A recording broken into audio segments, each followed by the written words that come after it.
Jerome Bruner was born in New York, New York in 1915.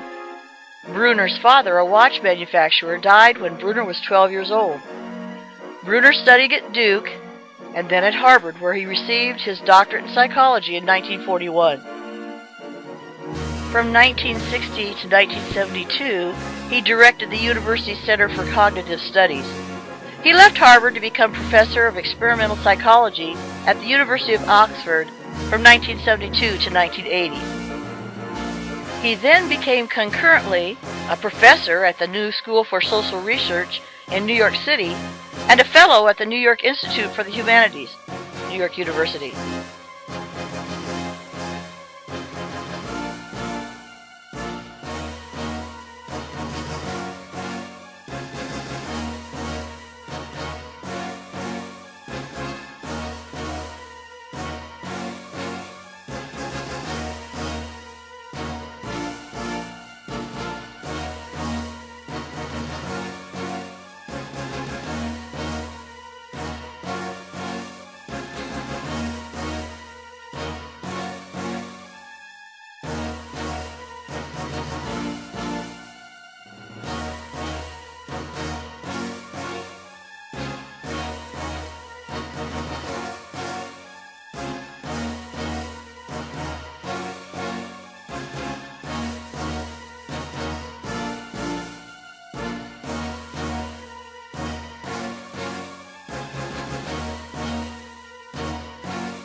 Bruner is a distinguished educator and psychologist. His work on perception, learning, memory, and cognition in young children has influenced the American educational system. He introduced Piaget's concept of developmental stages of cognition into the classroom. When Bruner entered the field of psychology, it was roughly divided between the study of perception and that of learning. The first was mentalistic and subjective, while the second was behavioristic and objective. At Harvard, the psychology department was dominated by behaviorists who followed a research program called psychophysics. Bruner was a prolific writer. Some of his works include Mandate from the People, A Study of Thinking, On-Knowing Essays for the Left Hand, and Making Stories, Law, Literature, and Life.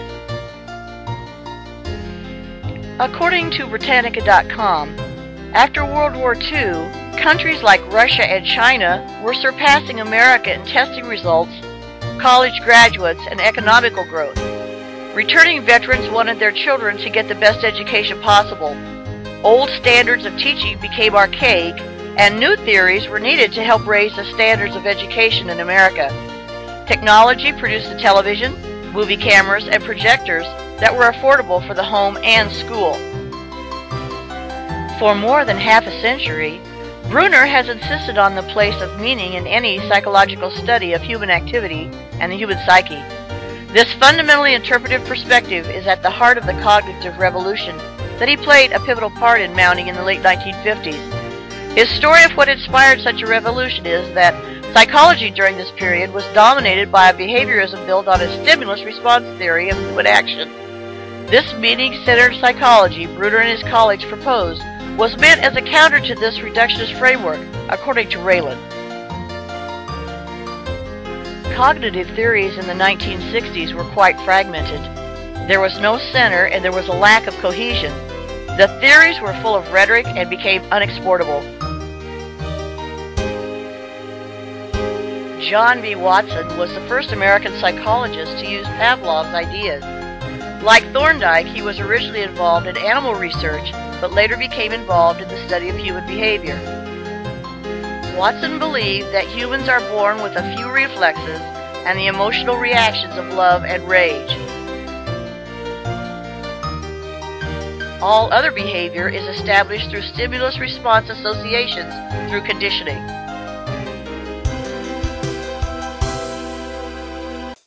According to Bruner, in 1956, Bloom and his colleagues began development of a taxonomy called Bloom's cognitive taxonomy, which consists of knowledge, comprehension, application, analysis, synthesis, and evaluation. According to Bruner, in 1962, Robert Major wrote Preparing Instructional Objectives, which prompted interest and use of behavioral objectives among educators. Gagne and Briggs, who also had backgrounds in military and industrial psychology, developed a set of instructions for writing objectives that is based on Major's work. According to Bruner in 1966, his theory is based upon the study of cognition. A major theme in this theory is that learning is an active process in which learners construct new ideas or concepts based upon their current and past knowledge. Cognitive structures are used to provide meaning and organization to experiences and allow the individual to go beyond the information given. According to Bruner, the instructor should try and encourage students to construct hypotheses, make decisions, and discover principles by themselves. The instructor's task is to translate information to be learned into a format that is appropriate to the learner's current state of understanding and organize it in a spiral manner so that the student continually builds upon what they have learned. According to Bruner, he states that a theory of instruction should address the following two aspects. 1. The most effective sequences in which to present material, and 2. The ways in which a body of knowledge can be structured so that it can be most readily grasped by a learner. Bruner's constructivist theory can be applied to instruction by applying the following principles. 1. Instruction must be concerned with the experiences and contexts that make the student willing and able to learn, or readiness. 2. Instruction must be structured so that it can be easily grasped by the student, the spiral organization. And 3. Instruction should be designed to facilitate extrapolation and fill in the gaps which goes beyond the information that is given and presented. One of Bruner's theory weaknesses is that rule-governed conceptual theories correctly classify many simple, naturally occurring phenomena, but they have difficulty developing clear categorizations or abstract concepts such as wisdom, justice, and equality, which is sometimes difficult for young students to grasp. Unfortunately, most learners find it difficult to distinguish these distinctions because we have learned only to categorize in certain contexts of the act itself. More difficult rules are just more difficult to learn.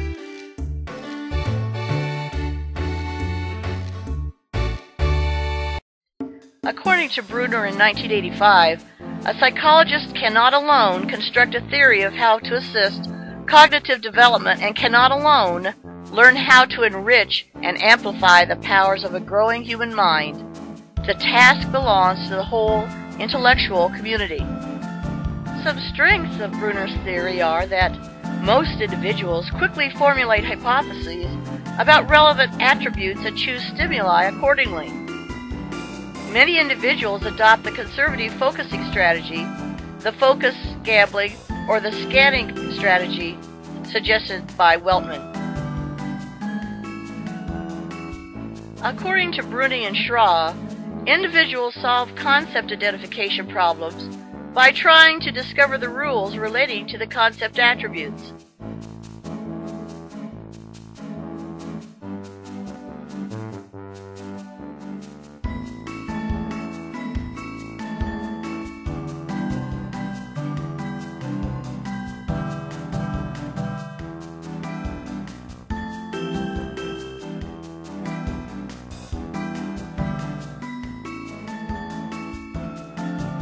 Brunet suggests that Bruner focused on concept identification. Most individuals quickly formulate hypotheses about relevant attributes and choose stimuli accordingly by adopting conservative concepts. Bandura's social learning theory emphasizes the importance of observing and modeling the behaviors, attitudes, and emotional reactions of others, while Bruner uses conceptual and practical approaches from constructivist thought, borrowing on such tools as tacit knowledge, critical reflection, and mastery, according to Bruner.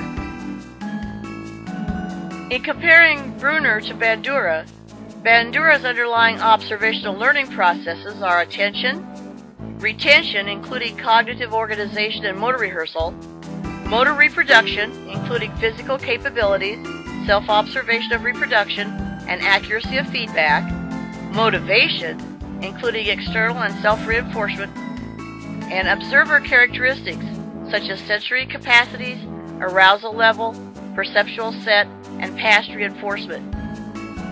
Bruner's theoretical structures can be compared to problematic methods for acquiring concepts. Very similar to Piaget's work, Bruner's theory requires a structural analysis of the process variables, such as those used in acquiring information, rather than establishing connections for previous knowledge. Bruner insists that the most important type of learning is discovery learning, which he meant to be using problem-solving techniques for acquiring knowledge. 1960. According to Mattingly, Throop, and Jason, Bruner's work has been enormously influential in the subfields of cultural psychology and psychological anthropology, especially because of his important contributions to our understanding of the intimate relationship between culture and mind. Is there a current transition between Bruner and technology? Computers process information in a similar fashion to how cognitive scientists believe humans process information by receiving, storing, and retrieving. Receiving, storing, and retrieving information makes a possibility of programming a computer to think like a person, that is, artificial intelligence.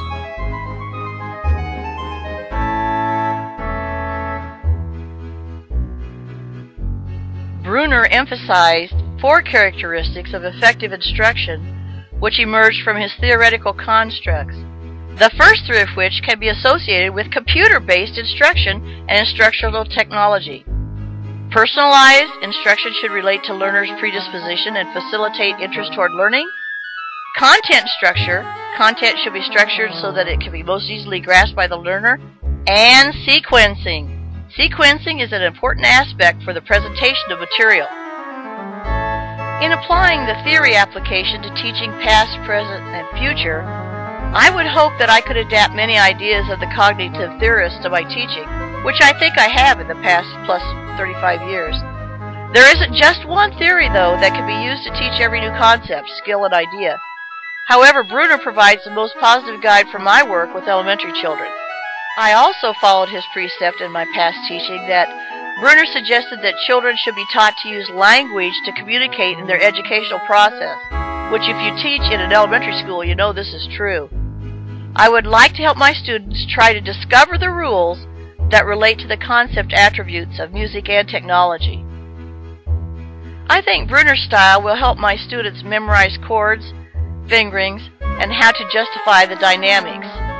It could not, however, help them justify why the compositions were written, for whom, and how the sacrifices made in the lives of the professional musicians of various eras were changed by the history and culture of the times. I would have to base my choice of cognitive learning theories on the nature of the learning task at hand. This would include my choice of learning accomplishments.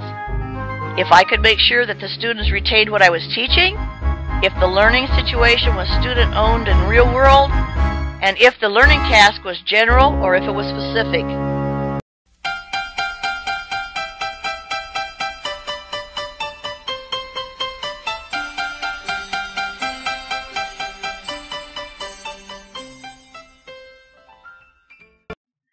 Inventions of musical equipment such as MIDI computer interfaces with keyboards, MP3 players, CD and DVD players and recorders, electronic band and orchestral instruments, music readers for the orchestra, computer-generated lesson software, smartboards, and smartphones have given general music teachers the opportunities to inspire student participation so that learning goals can be approached with interactive interfaces that are stimulating and culturally pertinent.